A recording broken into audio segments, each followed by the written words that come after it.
but today has a legacy that reaches across the country and the state, and right here into this very stadium. And that's actually where I'd like to start my remarks today, with this storied stadium and its place in our nation's history. Now, back in 1950, when this stadium was built, it was one of the finest stadiums in the country. Quickly became the pride of Mississippi. But the story of this beautiful complex also has a darker side. For years, it stood as a steel and concrete tribute to segregation, because Jim Crow laws meant that only white teams and fans were allowed through these gates. Back in 1962, during an Ole Miss football game, the stadium became the site of what was essentially a pro-Jim Crow rally, with fans waving Confederate flags and singing a song called Never No Never to protest the admission of an African-American student to their university. By halftime, they convinced the governor to even speak. He said just 3 sentences. He said, "I love Mississippi, I love her people, our customs. I love and respect our heritage." And the crowd went wild because they knew exactly what he meant. That game was just one small moment in a struggle of civil rights that inflamed this entire country, but often burned hottest right here in Mississippi, the state where a 14-year-old boy named Emmett Till was beaten and murdered, where NAACP leader Medgar Evers was assassinated, where freedom riders overflowed the jails, where gunshots would ring out here on your campus, killing young people and littering one of your dorms with bullet holes still seen today. It was against that backdrop that one day in October of 1967, something truly extraordinary happened in this state. For years, legal and political pressures had been mounting for the state to desegregate. And that fall, the state finally announced that for the first time, 2 black teams would get to play in this stadium. Those teams were Grambling State and, of course, your own Jackson State Tigers. Now, just think for a moment. You can only imagine the pressure those teams and their fans were feeling. For so long, this field had been the pride of white and white-only Mississippi, and now black fans would fill these stands. Black coaches would patrol these sidelines. Black players would sweat and bleed on this field. How would the world respond? Would those forces of segregation rise up in protest, or worse? As one of the players at the time said, this is a quote, he said, "There was certainly potential for it to become a very ugly situation." So the Jackson State coach at the time, Coach Page, thought hard about how to prepare his team. He sat his players down and told them to stay focused on 2 goals. The first, beat Grambling State, of course, one of the best teams in the country. The second, he said, rise above the fray, and set a good example. He said, because the whole state, the whole country would be watching.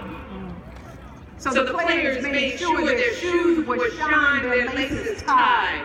They took special pains not to accidentally break anything in the locker room or walk out with a towel. Because as the player said, and these are his words, he said, we all wanted to be representatives of our families, our hometowns, our communities. We wanted to take care of that stadium as much as we could so it would be there for the next black team. And then they went out and they played their hearts out. And Jackson State won that game, giving Grambling its only loss of the season. But more importantly, the world saw what would happen when black folks came into the stadium. What did they see? They saw people enjoying a football game. They saw the same kind of skill and sportsmanship and strategy as any other game the stand had hosted before. So by simply showing and displaying sportsmanship, those players and coaches and fans joined the long line of heroes who made history in this country, in our schoolhouses, our department stores, our lunch counters, and everywhere else, all of them using the same time-tested approach that has always moved this country forward. They didn't stoop to the level of those who sought to oppress them. Just the opposite. They rose up. They combated small-mindedness with dignity, integrity, and excellence. That is the well-worn path to Dr. King's mountaintop that so many men and women before us have taken. Famous civil rights leaders and ordinary folks who faced down dogs and batons and fire hoses with prayer and hope and steadfast determination. For as Dr. King told us, he said darkness cannot drive out darkness. Only light can do that. Hate cannot drive out hate. Only love can do that. And graduates, I'm here today to tell you that that approach to life isn't just something you should read about in the history books.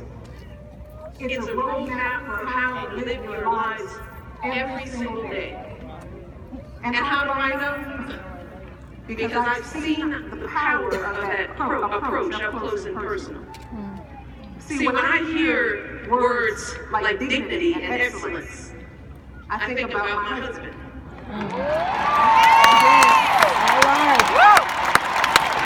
See, I know I'm biased, and I do think he's cute too. But as I walked this journey with Barack, I've gotten a pretty good look at what it means to rise above the fray. Yes. What it means to set your eyes on the horizon, to devote your life to making things better for those who will come after you. Yes. I have seen how no matter what kind of ugliness is going on in any particular moment, Barack always stays the course. Yeah. See, I've watched him stay up late night after night, reading and writing and wrestling with the impossible decisions that a president is forced to make. I've been inspired by his tireless effort to engage people of all backgrounds, respectfully listening to folks who disagree with him, bringing folks together to solve our common problems. And week after week, I see him read the letters he gets from people across this country. And let me tell you, he writes back because he knows that they are who he serves. I see him dedicating himself to helping folks on the margins, folks who often don't have a voice. That is the work of his life. From his days as a community organizer in Chicago to his time in the White House today. And we all know that empathy, that preparation, that moral compass, that relentless work ethic have led to so much progress over the past 7 years. We've gone from the brink of another great depression in this country to our businesses creating more than 14 million new jobs. Our unemployment rate has been cut in half. Our deficits are down by 2/3. Our high school graduation rates are the highest on record. Over 20 million more people now have health insurance. And people in this country are finally free to marry the person they love. And on the global stage, the vast majority of our troops are home today. And our country isn't putting our heads in the sand on climate change. No, we are leading the way to stop it. I could go on, but that's the progress we've seen under this president. That's the kind of change we all hoped was possible 8 years ago. Yet too often, instead of acknowledging or celebrating this change, we have a tendency to focus on conflict and controversy. We pay endless attention to folks who are blocking action, blocking judges, blocking immigration, blocking a raise in the minimum wage, just blocking. We are consumed with the anger and vitriol that are bubbling up with folks shouting at each other, using hateful and divisive language. And then there are the countless times when that language gets personal and it's directed at my husband. Charges that he doesn't love our country. The time he was called a liar in front of joint session of Congress. The non-stop questions about his birth certificate and his belief in God. Now I know know that politics has always been a rough sport. I also know that well-meaning folks can get heated in the midst of contentious debates.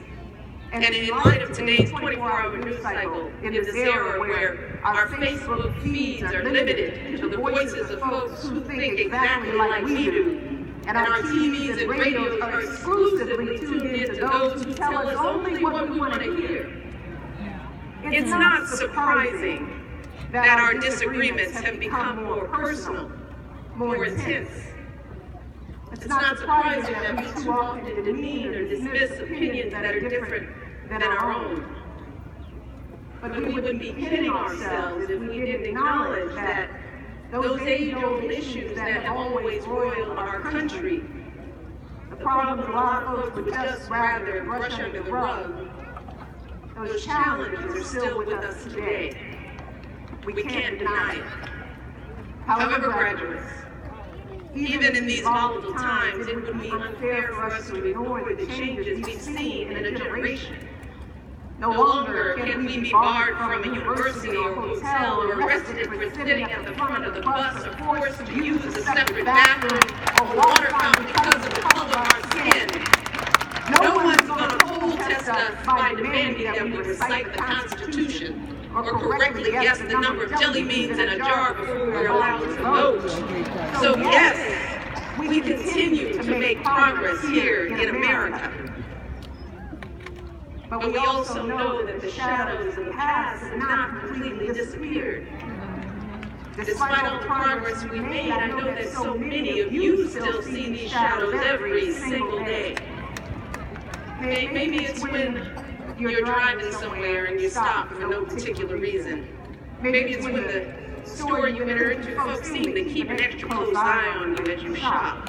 Maybe it's when you walk down the sidewalk and folks cross the street when they see you coming. Maybe it's when the early voting location in your neighborhood just happens to be closed.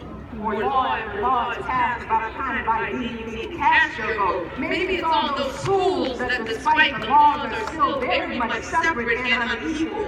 Or the criminal justice system that still doesn't provide truly equal justice for far too many. Or those neighborhoods that are struggling still to overcome the painful legacy of the past. I wish I could say otherwise, graduates. But the question isn't whether you're going to come face to face with these issues. The question is how you're going to respond when you do. Are you going to throw up your hands and say that progress will never come? Are you going to get angry and lash out? Are you going to turn inward and just give in to despair and frustration? Or are you going to take a deep breath, straighten your shoulders, lift up your head, and do what Barack Obama has always done? As he says, when they go low, I go high. That's the choice Barack and I have made. That's what has kept us sane over the years. We simply do not allow space in our hearts, minds, or souls for darkness. Instead, we choose faith. Faith in ourselves and the power of hard work. Faith in our God, whose overwhelming love sustains us every single day. That's what we choose.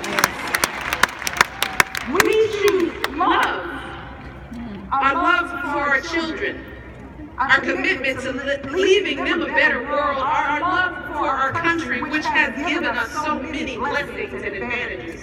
Our love for our fellow citizens, parents, working hard to support their kids, men and women in uniform who risk everything to keep us safe. Young people from the toughest backgrounds who never stop believing in their dreams. Young people like so many of you. That's what we choose. And we choose excellence. We choose to tune out all the noise and strive for excellence in everything we do. No cutting corners, no taking shortcuts, no whining. We give 120% every single time because excellence is the most powerful answer you can give to the doubters and the haters.